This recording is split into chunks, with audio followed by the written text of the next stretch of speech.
சீடர்கள் அனைவரையும் வர சொன்னார் சுவாமிகள். தன்னிடம் இருக்கும் மாலையை காமித்து, இது மிகவும் சக்தி வாய்ந்த மாலை என்று சொல்கிறார். இந்த மாலையை அணிவதால் நம்மளுடைய சொல்வாக்கு பலிக்கும் என்று சுவாமிகள் சொல்கிறார். சீடர்கள் அனைவருக்கும் மிகுந்த ஆசை, எப்படியாவது நமக்கு கிடைத்துவிட வேண்டும் என்று. சுவாமிகள் வைத்திருக்கும் மாலையை யாருக்கும் தெரியாமல் ஒரு சீடர் அதை திருடி விடுகிறார்.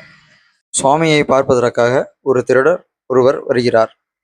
வாழ்வில் நிறைய தவறுகள் நான் செய்துவிட்டேன், என்னை நல்வழிப்படுத்துங்கள் என்று அவரிடம் கேட்கிறார்.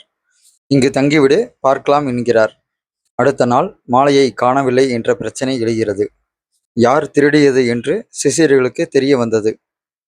அவர்கள் சமாதானம் ஆனார்கள். தேவைப்படும் போது மாற்றி அணிந்து கொள்ளலாம் என்று முடிவு செய்தனர். இந்த முடிவை சுவாமிக்கு தெரியாமல் மறைத்தனர்.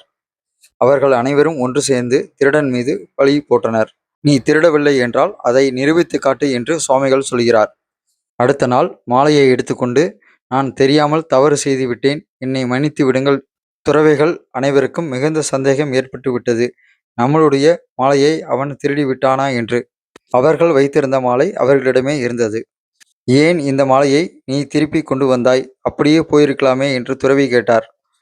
நான் நிறைய பொருட்களை திருடி இருக்கிறேன், நான் ஒரு நாள் கூட நிம்மதியாக சாப்பிட்டதில்லை, நிம்மதியாக தூங்கியதில்லை என்று துறவியிடம் சொன்னான். ஆனால் உங்கள் கையால் நான் உணவு அருந்தினேன், நிம்மதியாக தூங்கினேன். அவன் சொன்னதை கேட்டவுடன் துறவிகள் அனைவரும் தவறை உணர்ந்து கொண்டு சுவாமியிடம் மன்னிப்பு கேட்டனர். இனிமேல் நீ திருடன் அல்ல, இந்த குருகுலத்திற்கு நீதான் தலைமை. கதை சொல்ல ஆசை, உங்கள் ராஜா கா.